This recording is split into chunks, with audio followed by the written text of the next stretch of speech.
Up next, the Cannabis Reporter Radio Show with Snowden Bishop. After this message. Evergreen's calling. Are you getting enough CBD each day? Hemp Meds carries the most trusted CBD oil brands like Real Scientific Hemp Oil and Dixie Botanicals to make it easy to add cannabinoids like CBD to your diet. We hold all our hemp oil products to our rigorous triple lab tested standard to ensure that you and your family receive only the highest quality and most reliable CBD products. Hemp Meds is your trusted source for CBD. Visit hempmeds.com to get our premium CBD oil today. Use discount code CBD20 to get 20% off your first order. And now, broadcasting on StarWorldWideNetworks.com. It's time for the Cannabis Reporter Radio Show with Snowden Bishop. Listen in as Snowden interviews cannabis industry pioneers, marijuana experts, policymakers, medical practitioners, patients, and other amazing individuals with compelling stories to share. It all happens right now. Here's the Cannabis Reporter, Snowden Bishop. Evergreen is calling. Hi, and welcome back to the Cannabis Reporter Radio Show. I'm your host, Snowden Bishop. Happy to be with you today. In honor of the upcoming Earth Day celebrations, I wanted to pay homage to one of our planet's most abundant, healthy, regenerative, renewable, and sustainable resources. You guessed it, cannabis. Prior to Prohibition, wild cannabis grew in many regions in the United States. It grows rapidly in adverse climate conditions and resists most pests that can destroy other crops, so it can thrive without many chemical pesticides, herbicides, or fertilizers when grown outdoors where it can breathe in natural sunlight. Hemp, which is marijuana's non-psychotropic cousin, can be used to make nearly anything that is now made with fossil fuels such as motor oil, fuel, petrochemicals, synthetic textiles, plastic, and paper. Rather than emitting carbon into the atmosphere, it's actually carbon negative. Composites made of cannabis are actually stronger and more durable, and it has premium value as a food source and medicine. Unfortunately, growing cannabis where nature intended is not yet possible in most states due to antiquated federal laws. Most states where growing marijuana is now legal, they require that the cultivation is done indoors under lights that produce a lot of heat and evaporative moisture. This opens the door to a host of issues with things like mold, fungus, and pests that would not likely proliferate outdoors. Cultivators are then forced to deal with these issues by applying pesticides, fungicides, and other toxic chemicals. So when it comes to growing marijuana for medicinal purposes, the solution becomes a dangerous health issue. Some believe that cannabis can be the key to a carbon-neutral future, and others believe that it's vital to reversing trends in climate change. But of course, it's really set to transform medicine, and growing it is the topic of today's show. And I'm so excited to introduce our guest, but first, Dr. Brian Donner has our Medical Marijuana Minute. What do you have for us today, Dr. Donner? Thank you, Snowden. I believe the discovery of the endocannabinoid system and understanding its operation and utility could turn out to be one of the most important medical revelations of modern-day medicine. It amazes me that most nursing colleges and medical schools still offer little to no coursework and baseline education on this subject. I would personally like to invite patients and medical practitioners to join me at the World Medical Cannabis Conference and Expo, which will be held in Pittsburgh, PA on April 21st and 22nd, during which time attendees can participate in a medical cannabis education course and have the opportunity to earn continuing medical education credit. For more information about this, please visit CompassionateCertificationCenters.com. I'm Dr. Brian Donner for the Cannabis Reporter. I'll be back next week with another Medical Marijuana Minute. Back to you, Snowden. Thank you, Dr. Donner. We'll hear from you again next week. So let's get started. Amy Andrle, a founding board member of the Organic Cannabis Association, serves on the City of Denver's Cannabis Sustainability Work Group, and along with her husband is co-owner of Legal Services, a Denver-based clean cannabis cultivation and dispensary. She is committed to setting a new sustainability standard for the industry. from eco-friendly facility development to a pesticide-free final product. She is leading the charge on making cannabis industry as green as possible, and not only within her own business, but also for the industry as a whole. So you advocate for the adoption of sustainable practices across the board. Is that right, Amy? It is, and thank you for that great introduction. Oh, you're certainly welcome. Thank you so much for being here. You know, I'm amazed that more people don't really understand just how sustainable cannabis as an entire plant species can be. And I mean, so many people have acknowledged this over the years, but it just never really got the attention that it deserves. And one thing that I wanted to just read, which was a quote years ago by Alan Block, who's a reporter, editor for the OC Register in California. He said, since 1937, about half of the world's forests have been cut down to make paper. And if hemp had not been outlawed, most of those would still be standing and oxygenating the planet. So tell me, from your perspective, where you think the industry needs to go in order to embrace the sustainability factor of cannabis. You know, so it's a good question. I think we need to just keep moving forward. Something that I have tried to point out over the past recent days, I've been speaking a little bit more about sustainability, given that Earth Day is around the corner. And, you know, we have come so far in such a short amount of time as an industry. If you look back, it was only 2009 when a lot of these grows here in the state of Colorado, at the time they were medical, started coming online, coming out of the shadows, being able to operate and function legally.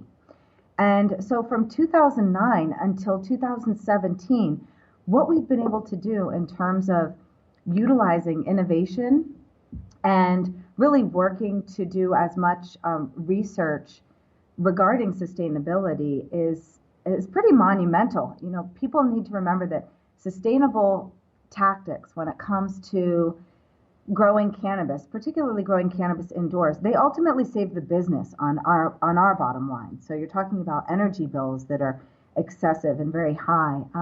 And then to that, in your intro, you pointed out the challenges that come with growing indoors. So you've got the integrated pest management, and when you're changing the humidity of these environments. And so we have these comprehensive HVAC systems that are helping to purify the air and clean the air and help prevent pests. But at the same time, these new high-tech HVAC systems are also odor mitigators, and they are energy efficient and incredibly sustainable because, you know, we're always upgrading. I can't remember the last time in my business we went more than 12 months without upgrading a major system, whether it be water, energy, waste, HVAC. So I think that, you know, I don't want the industry to get a bad reputation for being energy hogs when we are being incredibly proactive as compared to other ag industries who've been around for hundreds of years, considering the time frame with which we've been operating. Right. You know, sustainability, in our sense, we want to be seen as a welcomed industry, as sustainable in all senses of the word. And so to that means normalizing, and we don't want to be seen as weighing heavily on an energy grid. You know, are there opportunities for industry to be doing better? Yes, there are, and I think that we can touch on those. But overall, I think it is worth acknowledging how fast we've come forward. Right. You know, I think we, as an industry, couldn't help but go very rapidly because, you know, as more and more people become aware of the benefits of cannabis, whether it be industrial hemp or medicinal hemp and marijuana, you know, the demand is going up exponentially. I mean, you just look at the awareness, you know, someone becomes aware of the benefits and suddenly, you know, that's a new consumer. So, so it has to, I would imagine, you know, as the word has spread over the last few years, especially since more and more people have free access, not free as in cost free, but free access in terms of it's not illegal in several states now to have access to it, so people are more willing to go and try it rather than, suffer the indignity of going to their doctors to ask for certification, which some are afraid to do. But it's interesting, and I think that you're right. It has to continue growing in that positive light. Do you advocate for growing outdoors? Like, if it were legal, would you, as a grower, prefer to grow product outside?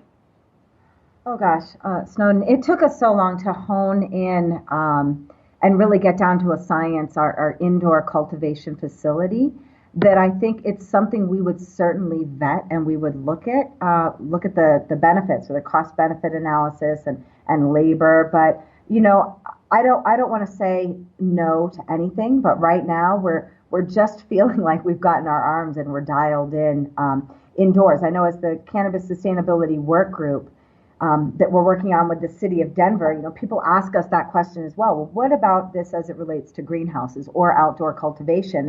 And I think what we're just sort of biting off one chunk at a time and saying, let's look at these indoor facilities. And then, absolutely, if there are ways, best practices that we can incorporate from an outdoor grow or a greenhouse into a warehouse and or vice versa, we will do that. But I think it's something our business looks at, but we'll have to evaluate that when the time comes.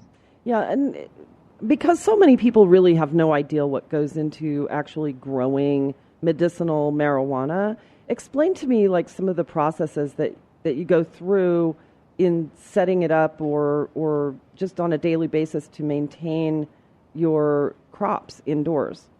Right. Yeah. So, we set up our facility based on how we wanted to cultivate. And we chose to cultivate, and everybody, there's conventional and there's organic when you go into almost any grocery store these days. And we wanted to take the slant of, sort of a race to the top. We use organic best practice standards. So to that, we've set up our facility a little bit differently in that we have smaller flowering rooms. We have an area for vegetation, for vegging the plants, and then obviously for clones and for the mothers so that we can continue to produce the amount of strains that we have in-house.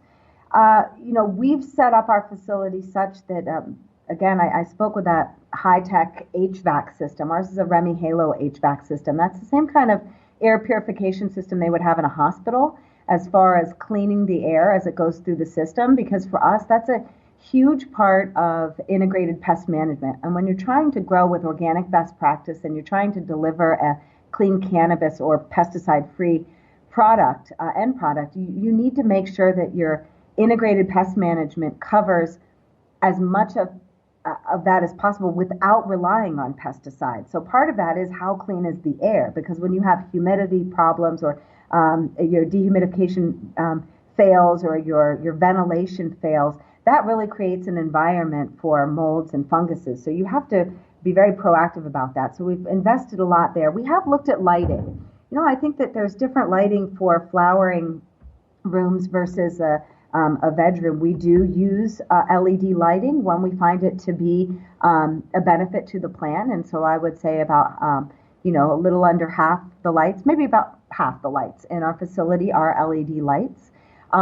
So we are always evaluating and testing new lights, though. We kind of cordon off a small area of our grow so that we can do this R&D and we can see how does a plant perform under that, because ultimately you're also looking at your own production. You don't want to sacrifice quality, right? Right. And then, we spend a lot of time on labor hours and labor. We have an incredibly qualified staff, many of whom hold environmental science degrees and who've worked with and in organic agriculture. And so our staff is really hands-on with the plant. We do some hand watering, and that allows them to get face-to-face with the plant and really identify any, the health and assess the health of the plant. So I would say, our staff does more cleaning than anyone would imagine. There's this idea that the cannabis industry is this really, some people might romanticize the idea of growing pot for a living. And our team cleans and works harder than nearly anyone I've seen. And I come from a food and beverage background, so that's high praise. And, above that, I would say it's about harvesting and how are you harvesting, and you choose to do that. For us, I think that the perpetual harvest is not that appealing because you are going to further risk having some issues with your plants from a pest and disease control side. So, does that create sustainability for our flower rooms? Perhaps. We're using our rooms very efficiently. Although some might question that the amount of space we have between our plants, is generous, but we think that again, it goes to the quality of the airflow. And so, setting our grow up to be a clean cannabis facility, in and of itself created a sustainable cannabis growing facility, because we are looking at all of those other opportunities we have, whether it be our environmental resources. And something I haven't even touched on is also waste. We do not want waste around our plant products. We want to compost that waste whenever we can. And we've facilitated those relationships for recycling and for composting as much as we're able to. I would think that go ahead. Composting, it seems like composting and using that on other crops like outdoor farming might be a really good idea because of the way it might restore some nutrients into soil. 100%. You feel the same way that many of the farmers we work with feel. We have farmers, we have local, smaller sustainable farms that pick up our soilless media and will compost and recycle that. We use very healthy, safe nutrients. And so because of our limited use of pesticides, and those that we do use are OMRI rated, I think that they feel very comfortable incorporating that into the composting in their agricultural and food. Yeah, garden. And I've also heard that composted, really just about any composted vegetable, but I would imagine especially cannabis, can be brewed into like a sun tea to create fungicide, herbicide, and pesticides as like a natural substance. Do you ever use that? So we have in the past. I don't know that as of today. It might also be seasonally, just where our compost is in terms of its readiness. But there are teas. They are sold, from wholesalers as well as people making them themselves, where they brew natural teas and then they act as both a nutrient and for plant pest health or pest prevention, I should say. Right. And let me ask you this, because I know that in order to declare that a food substance was grown organically, it has to go through all sorts of red tape with the FDA. And this is something I just don't know. When you're talking about organic farming of cannabis, obviously the DEA is not really 100% on board with the whole concept of it to begin with. How do you... is there any kind of legal hoops you have to jump through in order to call your grow organic? Yeah, that's a really good question, and you're 100% correct. If you've heard me use the term repeatedly in this conversation, clean cannabis, it's because I can't, per federal regulation, call my product organic. If there are any consumers out there and their dispensary is telling them that this product is organic, there really is no such thing at this time, because it's much in part due to my work that I do board service with Organic Cannabis Association. We are trying to create for consumers a way for them to recognize that differentiation. And right now there is no differentiation. Other than trusting your dispensary, there's no way that a consumer can substantiate that the claims that dispensary make are true and that it is meeting that standard. And, USDA standard is for organic certification of plants, vegetables, items that we eat. And so, cannabis is so challenging because it crosses both barriers of it is smoked, it is combusted, it is ingested as a food, it is used topically. It crosses all of these different, avenues of ingestion and intake. So I'm very careful in our marketing materials to, I sort of skirt it. I say it, I allude to it, I talk about our organic best practice, but I try to be honest in that I don't have it on my sign because we can't.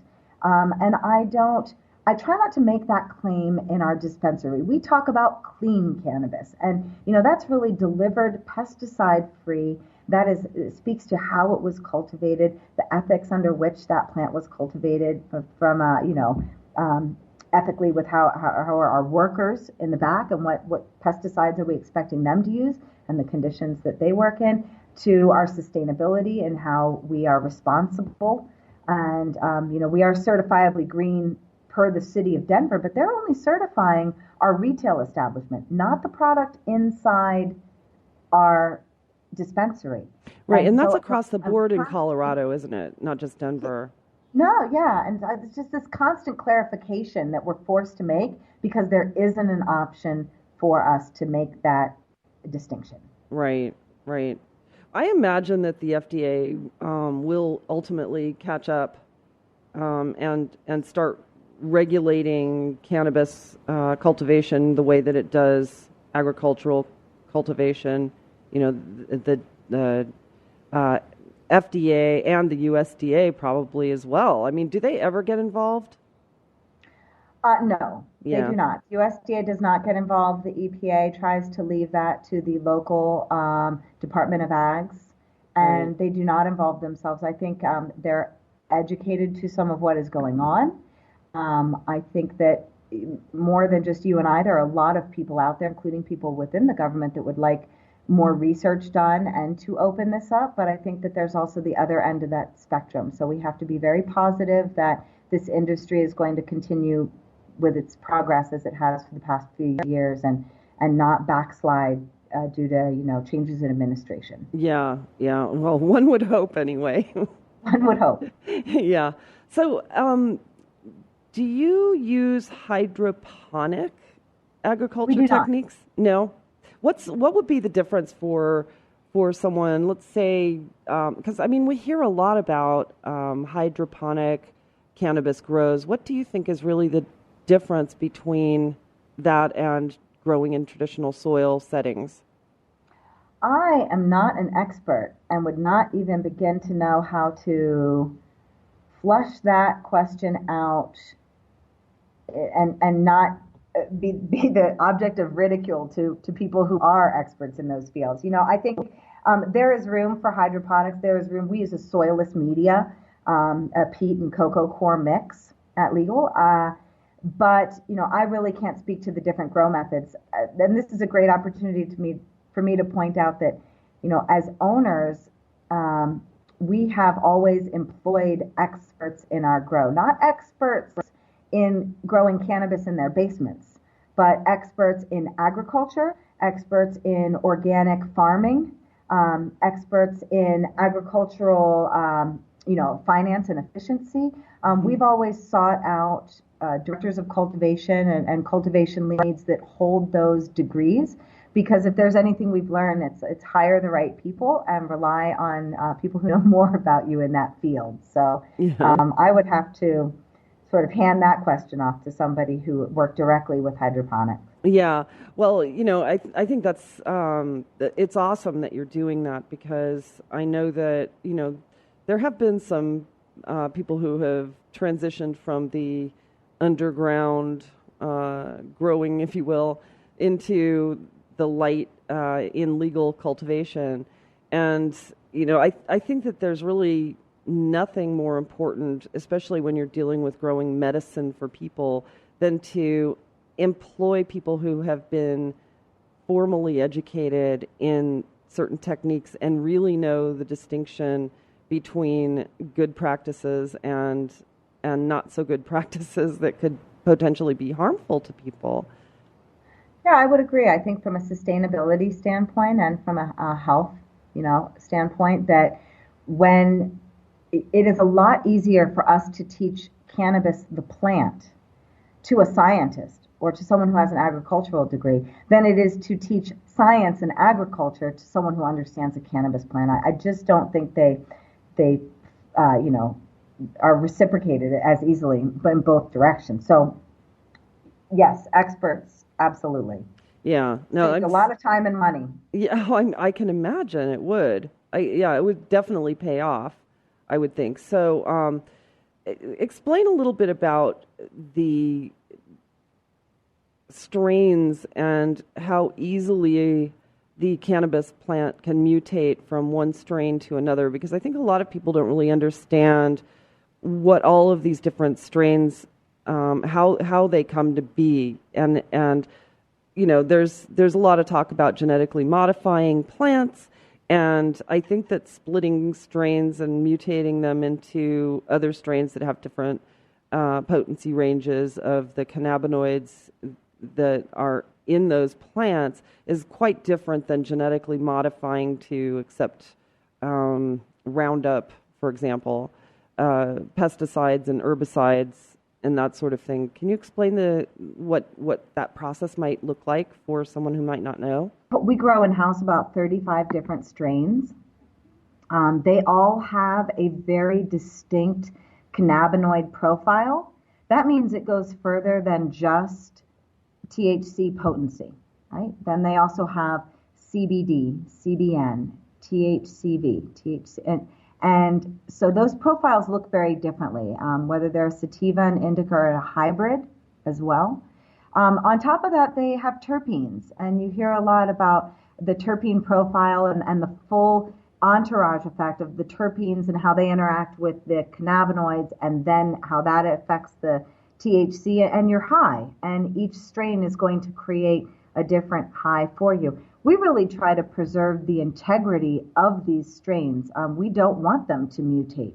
When strains go, hermaphrodite or they start to change, that's usually due to a stress in the growing environment. And so we do everything we can to mitigate that. We don't want them to change.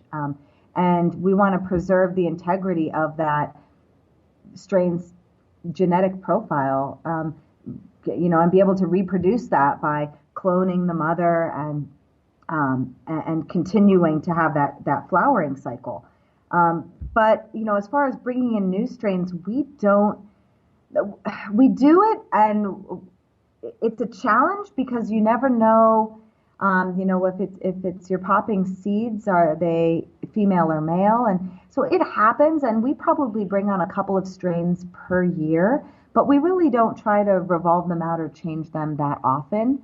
We like consistency, so that we know, we can make some predictions as to what we're growing and how to do the integrated pest management, and, pairing it up. What room are we growing it, and what other plants are we growing it with? And plants have the ability to talk to one another and communicate, and you want to keep that consistency as much as you can. We want to meet consumer demand, and we want to bring in new strains, but we're very, very judicious about how we go through that cycle and when we're ready to do that. Yeah, it's interesting how you're able to keep them from cross-pollinating. I've heard a lot about, I've done a lot of research on the genetically modified crops, and I'm not an advocate of those, corn and soy and cotton and so on. But, I've read a lot about organic farmers neighboring big agricultural grows, and just the mere fact that a bee will be taking pollen from one crop and go over to another person's property and pollinate that crop, and that crop winds up with the DNA of the genetically modified version. Is it the same kind of thing with cannabis, or is that... Not when you're growing indoors. That's another reason that our indoor environment and a controlled environment is so important. Right. We don't have pollinators flying around in our space. We also don't have drift from somebody using, down the road a banned substance or a toxic pesticide that's going to end up on ours residually. So, it's just another reason the controlled environment, I think, is very important for cannabis. Perhaps with hemp and some of these, depending on what you're growing for, I could see where outdoor is a benefit, but I think that it poses a new challenge.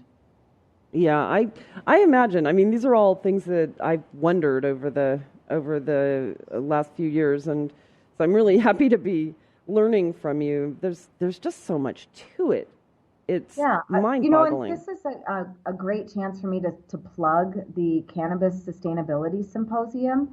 If people are interested in cannabis sustainability and they really want to see, some of the innovation that's going on and talk to people who are either, manufacturing products or working in sustainable cannabis cultivation environments, I would strongly encourage them to come out. In Colorado, in October 17th and 18th this year, we're going to have that symposium. We have a lot of speakers, talking about different aspects of cultivation and sustainability and what they can do with waste, with lighting, with water, and with HVAC systems, as well as waste. I think we have a really well-rounded program.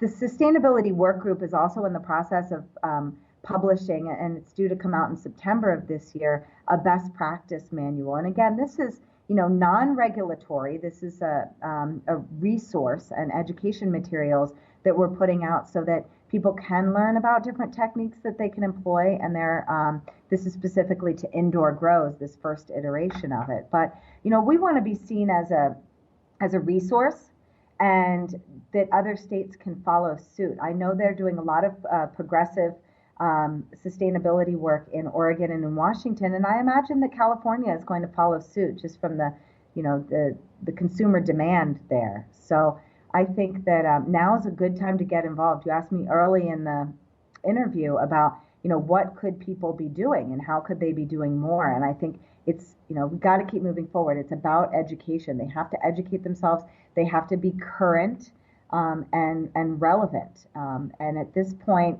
a year in cannabis, it's like dog years, whether it comes to regulation or legality or legislation or products or concentrates and infusion. I mean, everything is just exploding, and as is cultivation standards and techniques. Yeah, and it's actually a good thing. I mean, we've got 80 years to catch up, from the time that it's been inaccessible to people until now, and it's phenomenal what's happening. Are you by any chance working with FOCUS, which is the Foundation of Cannabis Unified Standards? No, actually, the Organic Cannabis Association, we're trying to develop our own organic certification standard, and we're in the process of that now, and we have some proposed legislation on that here in Colorado. Additionally, we already have a clean cannabis certification that we're using that certifies for pesticide-free product. Right. Well, the FOCUS is the acronym for the group. What they're doing is they're collaborating with foreign regulatory bodies and in the U.S. to sort of develop standards across the board for all sorts of things. We've had lots of discussions with them. Yeah, that's who I was talking. Okay, yeah, that's why I was wondering because if you have the book coming out, it'd be probably very useful for them to take advantage of your knowledge and resources as well. And I actually interviewed Leslie Engelking on this show several months ago, but she was right in the throes of pulling together a group of individuals who are sort of a master think tank, if you will, to look into every single aspect of the cannabis industry and start pulling best practices from each segment in order to come up with some universal standards. And I don't recall, who they're talking to about organic growing methods and that sort of thing. So it's interesting. So from your point of view, what would you think would be one of the most important bits of information you could convey to policymakers on a federal level about the cannabis movement in general? I think I'd go back to the point that I led with, which is that this really needs to be evaluated as its own industry. We are moving at a speed of our innovation that is unheard of in any other new industry that's come on in the past, couple of hundred years. I mean, the fact that we're already at a point now with lighting and HVAC and these systems, I think we're open to it. We're very open to that as an industry. And ultimately, not only are the businesses benefiting, but the consumers are going to benefit. And, if they want to talk about the safety and the efficacy of cannabis, how do they ignore its cultivation? And how do they ignore the science and the technology that has been going into its cultivation? And as part of that, naturally, sustainability. But, consumers want to know what they're ingesting. They want to know what's in their cannabis. And we want cannabis to be evaluated on its own merits. We don't want there to be bad press because somebody got sick because what they really were ingesting was a pesticide. We need to have some way to differentiate organic from conventional. And I think that we need a lot of science and research behind cannabis right now. But there's a lot of reluctance, and I know that. Yeah. Well, I hope the current political environment doesn't prohibit or stall the growth, I should say, because it's really phenomenal what we're learning about cannabis, about the endocannabinoid system, about all of the other, economic, social, and even political and health benefits of making cannabis accessible to the public. And it's just, I'm just in awe every single day when I learn about new miracles, I learn about new scientific studies. I see the prosperity that's happening in the states where it's legal and how, it's not doing any harm. The states that have passed these more liberal laws about cannabis. So and kudos to you. I mean, it seems like you've been on a really good path and setting a great example for people who want to get into this industry. In fact, what would you tell people that are considering entering the industry, either in the retail side or in the growing side? In general, as advice, prepare to be humbled. No matter what you know about business, the cannabis industry is unlike any other in terms of the pace of growth and the regulation and compliance. And I think that something else I always share with people is don't be afraid to start at the bottom, because if you really have that great of an idea, or if you really want to make that change, you are going to be noticed and you're going to work your way up very quickly. There is still a lot of room in this industry for leadership, but never be afraid to start at the bottom. Yeah, I think that seems like sage advice. It definitely seems like sage advice. So, well, I'm very I'm looking forward to hearing how it goes with the Sustainability Symposium. Tell me again when that is. It's in October, right? Yeah, it's in October. It's October 17th and 18th. It's in Denver, Colorado. And it should be, really well received. We had an amazing first year last year, and this year we've extended it to a day and a half, and it piggybacks with a management symposium here in the city of Denver. So it's a great event to make your way to. Yeah, and it'll be growers, retailers. Will it be mainly a business type of conference, or is it more for like consumer education? I think right now it's really, it is business to business. There is some consumer education in it, and I think consumers can certainly be enlightened at this when they learn about how cultivation happens. But I know that primarily the vendors there and some of the attendees are business to business. Right. And how often do you get involved politically in Colorado? I mean, the work group, is it a political sort of organization? So it's put together by the City and County of Denver's Department of Environmental Health. Mm-hmm.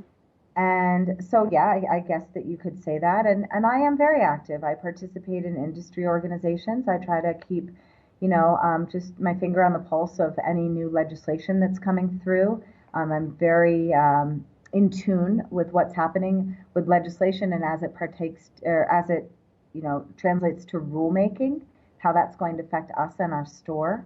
And then I do a lot of consumer advocacy through my work with Organic Cannabis Association. Again, I really feel like, consumers need to know that what they're learning about cannabis can come from a trusted resource and can come from a non-bias, just educating themselves the same exact way they do about their food, they would to their cannabis. Yeah, I think that's really smart. And, because there is a lot of misinformation that is out there and available to consumers. And, I mean, Yeah. it's an important aspect of the business, I would think, staying, keeping consumers completely informed about. Consumers drive the market. They Yeah. drove the market in grocery stores. Look at McDonald's and the changes they've made to their menus in the past 10 years. That's coming from consumers. It's not coming from regulation and not coming from their own industry. If consumers are aware and if the education they're getting is not being fed to them from the people trying to sell them the products, then they are going to be able to demand a better product overall. And it's going to just improve the state of the cannabis industry if they do that as it relates to dispensaries and marijuana, whether it's medical or adult use. Yeah. And on the dispensary level, how do you handle the questions that come in from consumers about strains and that sort of thing? Because there are a lot of people who still have never ventured into medical cannabis to treat whatever ails them. And, I hear from people around here that, often patients are feeling a bit intimidated because they don't really know what they're getting into. They get certified, they know that cannabis can help them, but what do you tell new consumers when they walk in the door? Well, I think this is really a testament to how we treat our sales associates. We don't call them bud tenders. We call them sales associates because I think bud tender, it almost diminishes the level of education that we expect them to have in all aspects of marijuana. I mean, they're selling flower, they are selling topicals, edibles, drinks, and any number of concentrates. I can barely keep up with the amount of concentrates that we're selling and the amount of information that they're expected to impart. We choose to very well compensate our sales associates and to provide them with insurance as at least a stipend for that as best we can. We want this to be a solid workplace for them where they feel like they can really hone in on their own education as it relates to cannabis. They are the bridge between a first-time user and the experience that person is going to have with cannabis. They need to listen and they need to ask the right questions. And, then formulate a suggestion. And again, it's just a suggestion based on their own anecdotal experience in their years of working with cannabis. We are, giving them an incredible amount of responsibility when they're talking to our clients. And I think that our clients recognize that. We try to support what it is that the client is seeking and not just the recommendation that some bud tender might make for this customer. That's why as sales associates, they really have to hear and listen to what the client's needs are and then try to meet those needs. I'd always rather the client come back wanting more, wanting something stronger or different, ready to take a leap into something that they're a little bit more timid about, than us, if you will, over-prescribe or over-suggest to them something that scares them off. Yeah. And I think as far as, a connoisseur walking through our door, well, every single one of our sales team, they're just, they know so much that they can, have an enlightened conversation and go really deep into all the different terpene profiles and cannabinoid profiles, while at the same time or moments before just very basically describing sativa, indica, hybrids, testing profiles and to a novice consumer. Right. It's a real testament to our staff. Yeah, well, in a way, they have to be knowledgeable enough to serve almost as pharmacists. Yes. Yeah. And I imagine and yet they're underutilized and they're undereducated, and their lack of training. And until the demand from the consumer is, I want them to have this, breadth of information available to me, The consumers are going to drive just how much dispensaries are investing in their team. I imagine, and maybe you'll agree, I don't know, but I imagine that down the road, the sales associate role will ultimately be filled by medical professionals who get training in the endocannabinoid system. And I mean, there will be two sides of it. Obviously, there's the adult use where people aren't coming in strictly for medical use, but then the medical side where people come in and they say, oh, I was just diagnosed with such and such, and my friend got over it because of, medical marijuana. What should I take? And then, the sales associate is sort of forced into this, fine line of where they're going to be sort of giving medical advice or not. And I don't know. Do you think that it's going to start going in that direction, or? Well, certainly we're going to draw some information from the medical fields. Absolutely. Yeah. And perhaps medically trained people will start working more and more in this industry as that becomes normalized. But I have to correct you on something, which is when we went to adult use, 21 and over, we actually saw an increase in the amount of medical patients that we were seeing, because they can come here from out of state and they might be a medical patient, or they choose not to register in the registry. A lot of people don't like they prefer the anonymity of not having to register. Yes. They prefer the anonymity of not having to have that specific medical card, yet they still have the ailment.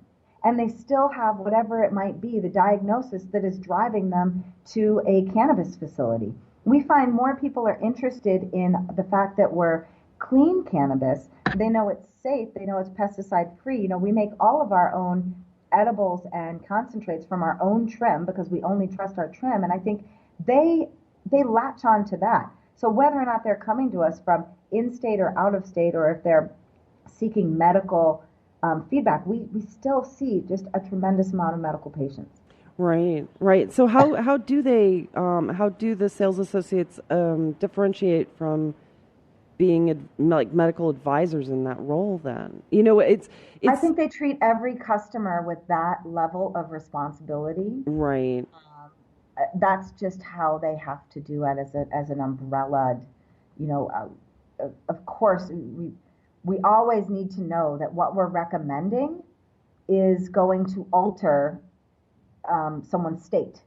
And so why would you not approach it from the how are you using it? What are you using it for? Right. What do you typically like? What is your threshold with other medications, with alcohol? Something to know, a heavy versus light user, micro doses versus you've done this, before and you're a seasoned user. I think they really have to approach everybody with it, equally in that. Yeah. So we've got, just several minutes left here before we have to wrap things up, and it always goes by way too quickly for my taste. I could go on for hours hearing what you have to say, but I'd like to just get some final thoughts from you about the future of sustainability, or the future of cannabis as it relates to sustainability, and sustainability on so many other levels besides just environmental, but as an industry as a whole. Overarching, what are your thoughts? Again, I think that if I were speaking only to my Colorado representatives and Colorado legislators and just looking at it in that, under that filter, I feel very confident that we're really making a super positive impact in our state. We are driving a tremendous amount of tax dollars with over $1 billion in sales. What our state has been able to do with that revenue, I think, is really important. How our opioid addictions have decreased, how our DUI rates have dropped, how our teen use has been under control because of this regulated market. I think that it's a very positive impact, and it is a sustainable industry. I think the initial shockwaves of legalization in Colorado have sort of subsided, and we are feeling that bit of normalization in it. And that's when, now that we've sort of stabilized, we can dig into sustainability and becoming more green and being more responsible in our communities and having better community impact. I think, that's when we can start dealing with those. Unfortunately, we are in a position to where there is a larger administration, and we sort of kind of always have to be peeking over our shoulder at what's happening there. But, we need to remember that more than 60% of this country voted in favor of marijuana in the last election. And I don't think the administration can totally ignore that. Anyway, well, I'm really looking forward to, following more about this and more about what you're doing. And, please feel free to share with us at the Cannabis Reporter any news that you think might be relevant to nationwide audiences, not just the local area, because we do have a broad audience of people who are beginning to follow what's going on in Colorado. And well, anyway, I would like to just say thank you so much for joining us. That is Amy Andrle, and we really appreciate her insights and information today. If you'd like to learn more about what she's doing and other compelling topics, please visit us online at thecannabisreporter.com. Click on today's episode, and I will have a link to her website and, just fill you in on the event and that sort of thing. I'd also like to say thank you so much to Dr. Brian Donner for a Medical Marijuana Minute update. Thanks to our producer, Wendy West, and the team at Star Worldwide Networks for making us shine. I'd also like to express our gratitude to our sponsors at Hemp Meds. We couldn't do this without you. And last but not least, thanks to all of you for listening. Tune in again next week, same time, same place, for another episode of the Cannabis Reporter Radio Show. I'm Snowden Bishop, your host, and until we meet again, stay safe, stay informed, share what you've learned, and make it a great day. Evergreen is calling, evergreen is always where I feel fine. The blues blue falling, and sheets made